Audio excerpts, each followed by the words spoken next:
Hi everyone, this is Professor Todd, and in this video we will be discussing the components for your outline for your persuasive essay.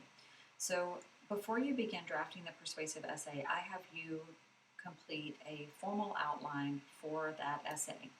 What that formal outline consists of is the introductory paragraph drafted in full with your thesis statement underlined.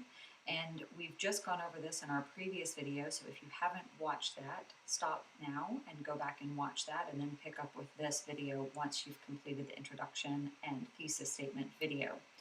Once you've got your introduction drafted, the remainder of your outline will be composed of your supporting and defending claims along with your research. So in this paper, the student is writing about the current grading system and the debate surrounding the current grading system. Their thesis, their argument, is that the current grading system is not only ineffective, but stands in the way of actual learning. So all of their supporting claims will need to support that thesis statement. The way I'd like you to divide this up is by supporting claims, not necessarily by paragraphs, because sometimes you'll have more than one paragraph under an umbrella supporting claim. So let's look at the first supporting claim and the way that this introduction has been drafted. The first thing that you want is a topic sentence. And I often say that a topic sentence should serve as a mini thesis statement for that section of the paper. So just in the same way that your thesis is the argument that your paper is making overall, the topic sentence is the argument that that section of your paper is making. So everything in that section will be supporting that argument that's in the topic sentence. And of course, that argument should directly support the thesis, which is the argument for the whole paper. So let's look at their topic sentence here. Grades detract from student learning by forcing students to focus on product rather than process. This is a really nice topic sentence because one, it creates a clear argument that grades detract from learning. And two, it supports the thesis statement that the current grading system is ineffective by showing one way in which it is ineffective, that it forces people to focus on product rather than process. After the topic sentence has been established, we have a little bit of explanation. So you always want to provide a little bit of explanation in your paragraph after your topic sentence. In other words, grades force students to be more concerned with achieving a desired grade than actually comprehending, engaging with, or mastering the concepts and skills the course is supposed to adopt. Instead of actually gaining knowledge through the process of active engagement, students learn how to squeak by the bare minimum for the desired end result, the grade. Okay, so this is great because it tells us how this paragraph is going to start off.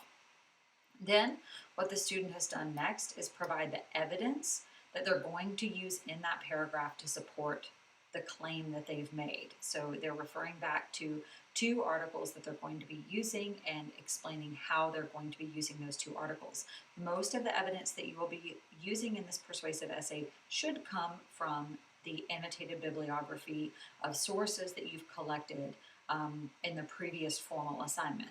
If, as you are going through and creating your outline, you realize that you need some additional sources, that's okay too. You can bring in additional sources for this paper, but you want to certainly bring in a majority of the sources from your annotated bibliography. Next, the student says that we're going to have two additional paragraphs that will examine research studies that work to support the product over process argument. So when you have these additional paragraphs under that umbrella claim, that's fine. You will provide topic sentences for those paragraphs that serve as transitions from the previous paragraph to the next. And often the reason that you do this is because you're going to be exploring some more research in depth. So you see here that they've provided two articles or case studies that they're going to be examining in depth in these two additional paragraphs, all of which will support this argument about grading focusing on product rather than process. Next, the student moves to their second supporting claim. Grades are not only an ineffective way of measuring what students have actually learned, grades are an ineffective way of measuring what students have actually learned or retained from a course. Here again, this is a great topic sentence because it provides a clear argument and it refers back to or supports the original thesis, which is the grading system is ineffective, by showing a way that it is ineffective. First, we've shown that it's ineffective by forcing students to focus on product over process. Now we're showing that it's ineffective in measuring student learning. And here again, we have a little bit of explanation, we have some evidence and additional paragraphs. So the student continues this way through their supporting claims.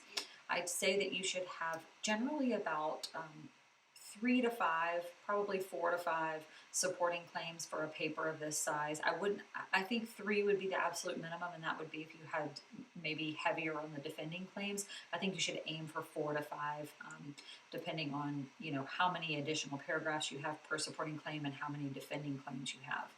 Once you've done your supporting claims, then you need to also include your defending claims.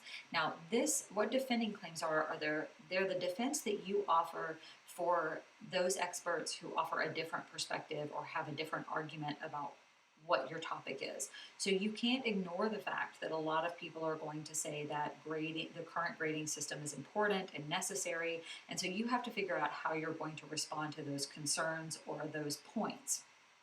Typically, there are 3 ways that you can do that. You can either compromise, or you can propose a solution or alternative, or you can refute the claim. You can compromise or propose a solution. You can refute the claim, or you can concede the point. And again, conceding one point is okay. It doesn't mean you concede an entire argument. So you might say, yes, I concede that grades motivate students, but my larger argument still stands because all they motivate students to do is get a good grade and not learn the material. So you might concede a point without conceding the larger argument. So concede, compromise, or pose a possible solution, or refute the argument altogether.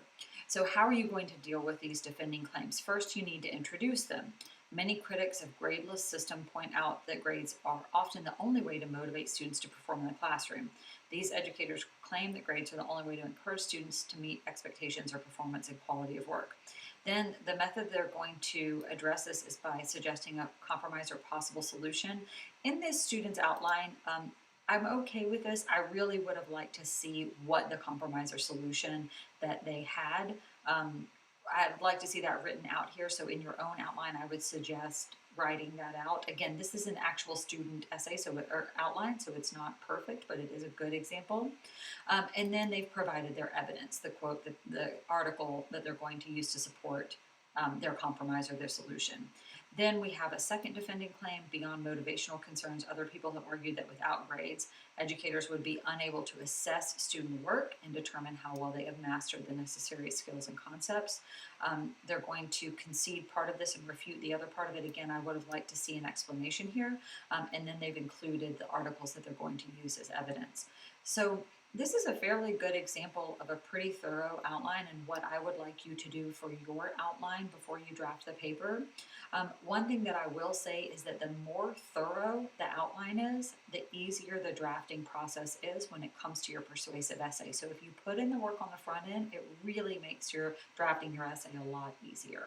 So the next video that we'll be looking at will be how to draft some of these body paragraphs, turn these supporting and defending claims into actual body paragraphs in the essay.